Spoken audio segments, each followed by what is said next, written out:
Hello guys, welcome back to my channel. আবার চলে এসেছি তোমাদের কাছে নতুন একটা রেসিপি নিয়ে। আর মাছের ঝাল আমি কিভাবে বানাই খুব সহজভাবে তোমাদেরকে দেখাবো। শুকনো কড়ার মধ্যে একটু পাঁচফোড়ন দিয়ে দিয়েছি, দিয়ে দেবো আমি সর্ষের তেল।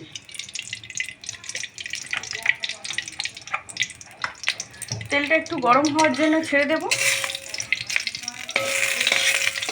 সঙ্গে পাঁচফোড়নটাও ভাজা হয়ে যাবে। তো তেল গরম হয়ে গিয়েছে, পাঁচফোড়নও ভাজা হয়ে গিয়েছে। এখন আমি দিয়ে দেবো কোচানো পেঁয়াজ।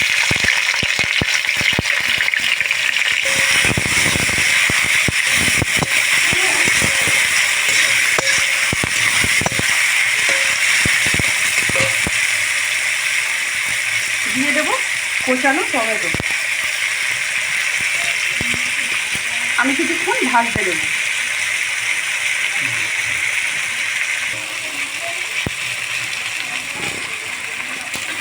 তো পেঁয়াজটা আমার ভাজা হয়ে গিয়েছে দেখতে পাচ্ছি। এখন আমি দিয়ে দেবো রসুন বাটা। একটু বেশি পরিমাণে রসুন বাটাটা দিয়েছি। রসুনটা আমি হালকা করে ভেজে নেব যাতে কাঁচা গন্ধটা কেটে যায়। দিয়ে দেবো আমি আদা ও লঙ্কা বাটা।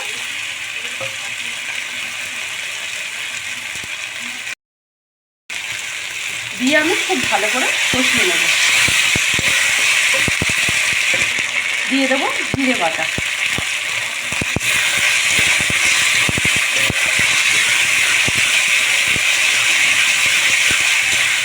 মশলাটা একটু হালকা করে হওয়ার জন্য ছেড়ে দেব।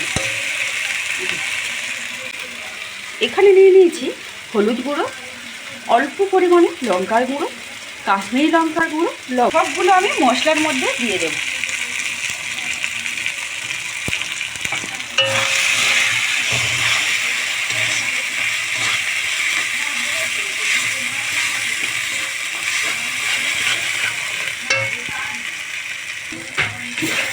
হালকা একটু জল অ্যাড করে দেবো যাতে মশলাটা আরও সুন্দরভাবে কষানো হয়ে যায়, তলায় না ধরে যায়। তো মশলাটা আমার হয়ে গিয়েছে দেখছো, তেল ছেড়ে দিয়েছে মশলা থেকে। আমি এখন আরেকটু কষিয়ে নেব মশলাটা। এখন আমি অ্যাড করে দেবো জল।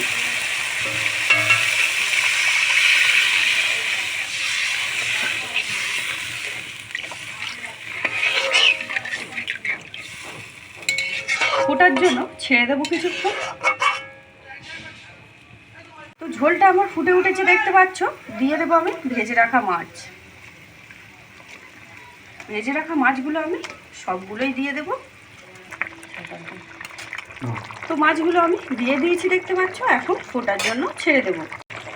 তো দেখছো তরকারিটা আমার একদম রেডি হয়ে গেছে। এখন আমি নামিয়ে নেব। তো ভিডিওটি ভালো লাগলে লাইক করো, আর চ্যানেলে নতুন হয়ে থাকলে সাবস্ক্রাইব করো। এখনকার মতো এই পর্যন্তই থাক। আবার ফিরে আসছি নতুন একটা রেসিপি নিয়ে। সবাই ভালো থেকো, সুস্থ থেকো।